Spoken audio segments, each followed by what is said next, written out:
ये शेयर अपनी demand zone पे आ गया है और इस शेयर की आरएसआई की वैल्यू भी काफ़ी कम रेंज पे आ गई है और यहाँ से दोस्तों ये शेयर ऊपर की तरफ निकलता है। तो दोस्तों तो आप खुद सोचिए, क्या इस समय इस शेयर से आपको एग्जिट लेना चाहिए या ये समय अच्छा है एंट्री करने का। तो दोस्तों आज मैं आपके लिए एक और नई कंपनी लेके आया हूँ। इसका नाम दोस्तों है CEHC यानी कि कलकत्ता इलेक्ट्रिकल सप्लाई कॉरपोरेशन। दोस्तों इस वीडियो को मेरे एक फॉलोवर ने मुझे कहा कि इस पे मैं वीडियो बनाऊं और वो लगभग 92 रुपये पे इस शेयर को खरीदा था और अभी ये आ गया है 83 रुपये पे। तो उन्होंने मुझसे पूछा है कि क्या ये शेयर में उन्हें अब एग्जिट करना चाहिए या नहीं। तो इसी का रिकॉर्डिंग ये वीडियो है और मैं आपको इसका टारगेट भी बताऊंगा अगर आप फ्रेश एंट्री शेयर में करना चाहते हैं। तो अगर इस कंपनी का आप चार्ट पैटर्न दोस्तों देखेंगे तो आपको ये दिखाई देगा कि ये दोस्तों कंपनी यहाँ से ऊपर की तरफ गई और फिर एक रेंज बाउंड कंडीशन में कंपनी घूमती रही और इस जगह पे मुझे एक सपोर्ट भी दिखाई दे रहा है। ये देखिए, ये दोस्तों एक ट्रेंड लाइन में सपोर्ट है। इस जगह पे दोस्तों ये सपोर्ट एक मुझे दिखाई दे रहा था। अब दोस्तों आप देखिए, यहाँ पे ये शेयर ऊपर गई और यहाँ पे इसको टच किया और फिर ऊपर की तरफ निकल गई है। उसके बाद अब ये दोस्तों कंपनी यहाँ पे टच करी पर यहाँ पे सस्टेन नहीं कर पाई। अब देखिए यहाँ पे सस्टेन नहीं कर पाई और फिर बड़ी मुश्किल से ये कंपनी ऊपर की तरफ गई और फिर नीचे चली आई है। यानी कि दोस्तों मेरा ये कहने का मतलब है कि इस कंपनी में अपवर्ड ट्रेंड मेरे हिसाब से अब ख़त्म हो चुका है। ये कंपनी में अपवर्ड ट्रेंड अब ख़त्म हो चुका है, पर उदास होने की ज़रूरत नहीं है। अभी भी मुझे एक सपोर्ट दिखाई दे रहा हो रहा है। अगर आपको दिखाई दे रहा हो तो मुझे कमेंट में बताइएगा।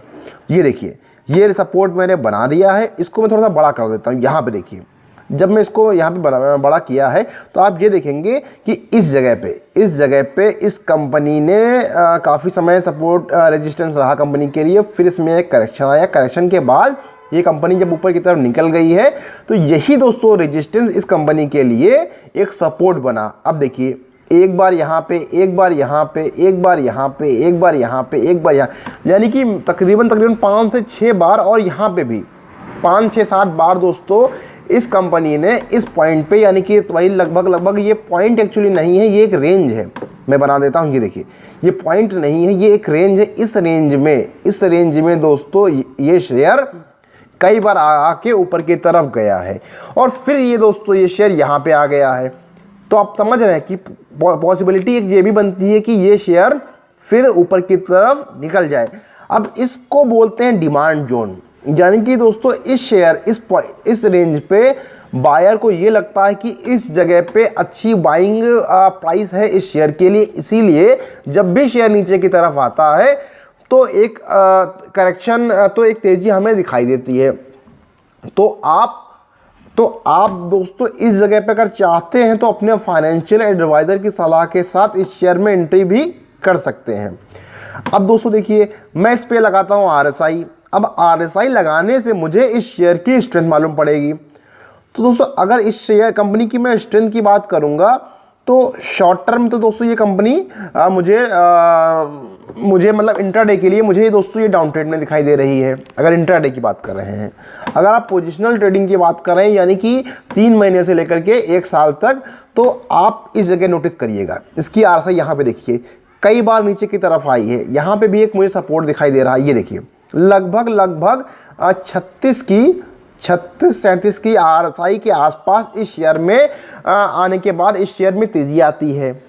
तो दोस्तों 2 लॉजिक आपको ये दिख रहे हैं कि एक, ये शेयर अपनी डिमांड जोन पे आ गया है और इस शेयर की RSI की वैल्यू भी काफ़ी कम रेंज पे आ गई है और यहाँ से दोस्तों ये शेयर ऊपर की तरफ निकलता है। तो दोस्तों तो आप खुद सोचिए, क्या इस समय इस शेयर से आपको एग्जिट लेना चाहिए या ये समय अच्छा है एंट्री करने के लिए। आप खुद सोचिए। तो ये बात रही एग्जिट की और एंट्री के लिए। अब उन्होंने मुझसे कहा था मेरे फॉलोवर ने कि उन्होंने 92 पे इस शेयर को एंट्री किया है। तो 92 पे आपने एंट्री किया है तो दोस्तों मेरे हिसाब से वो आपने थोड़े से महंगे पे शेयर लिया है। अगर मैं इस पर पहले वीडियो बना देता तो आप चाहे 92 की जगह 80 के अंदर या 80 के आसपास इस शेयर में एंट्री करते और 90 के ऊपर आप प्रॉफिट बुक कर लेते तो आपका अच्छा तकरीबन 12% का प्रॉफिट बड़े आराम से निकल के आता। तो अब रेनू जी के हिसाब से मुझे लगता है कि अगर ये शेयर इसके नीचे, इस रेंज के नीचे जाता है तो आपको सतर्क हो जाना चाहिए, क्योंकि दोस्तों शेयर नीचे और भी जा सकता है, पर उसकी पॉसिबिलिटी मुझे थोड़ी सी कम दिखाई दे रही है, पर दोस्तों ये है शेयर मार्केट। यहाँ पे प्रेडिक्शन करना उतना आसान नहीं है। जो मुझे चार्ट पे एग्जैक्ट दिखता है मैं सिर्फ और सिर्फ वही बोलता हूँ। मेरे हिसाब से ये शेयर ऊपर की तरफ निकल जाएगा। अगर नहीं निकलता है तो आप एक स्टॉप लॉस भी लगा सकते हैं। अब स्टॉप लॉस दोस्तों आप लगाइए अगर आप फ्रेश एंट्री करते हैं। अगर आप इस रेंज में एंट्री करते हैं तो मेरे हिसाब से स्टॉप लॉस जो आपको या मुझे लगाना होगा, अगर मैं इस जगह पे एंट्री करता हूँ तो मैं स्टॉप लॉस लगाऊंगा 76 रुपये के आसपास। अब दोस्तों उसका लॉजिक देखिए, क्या मैं आपको देता हूँ। आप यहाँ पे देखिए, इस जगह पे देखिए और इस जगह पे देखिए। यहाँ पे दोस्तों ये शेयर में एकदम से तेजी आई थी, यानी कि इस रेंज में काफ़ी ज़्यादा बाइंग हुई है इस जगह पे, और यहाँ पे भी देखिए यहाँ से तेज़ी आना स्टार्ट हो गई है। इसीलिए दोस्तों मुझे लगता है कि ये मेरा, इसके नीचे ही मेरा स्टॉप लॉस होना चाहिए, इसके ऊपर बिल्कुल भी नहीं होना चाहिए। 75 रुपये का भी आप स्टॉप लॉस इस शेयर पे लगा सकते हैं। ठीक है, आपने एंट्री यहाँ पे कर ली, स्टॉप लॉस यहाँ पे कर लिया। अब टारगेट की बात करूं तो टारगेट के लिए दोस्तों मुझे लगता है कि यही रेंज अभी के लिए, शॉर्ट टर्म के लिए यही रेंज टारगेट आप रख सकते हैं, क्योंकि दोस्तों ये शेयर यहाँ पे आएगा फिर नीचे की तरफ चला आएगा, तो उससे अच्छा है कि आप टारगेट बुक कर लीजिए यहाँ ऊपर की तरफ। अब इसको मैं आपको ये देखिए 93, मेरे हिसाब से 90 के ऊपर इस शेयर में आप टारगेट अपना रख सकते हैं। मोटा मोटा मान लीजिए 10-12% का प्रॉफिट आप इस शेयर में कर सकते हैं। तो ये रही बात दोस्तों इस वीडियो की। एक चीज़ मैं आपको और बताता हूँ, मैं करता हूँ ट्रेडिंग, और उसका मैं मेरा एक टेलीग्राम चैनल है, उस पर मैं अपनी चीज़ें अपलोड कर देता हूँ। तो ये मेरा दोस्तों प्रॉफिट रहा, 21 ट्रेड मैंने लिए हैं इस बार और 19 पे मैंने प्रॉफिट बुक किया है। एवरेज प्रॉफिट मेरा ये निकल के आ रहा है, मैक्सिमम दोस्तों ये निकल के आ रहा हो, मिनिमम निकल के आ रहा है ये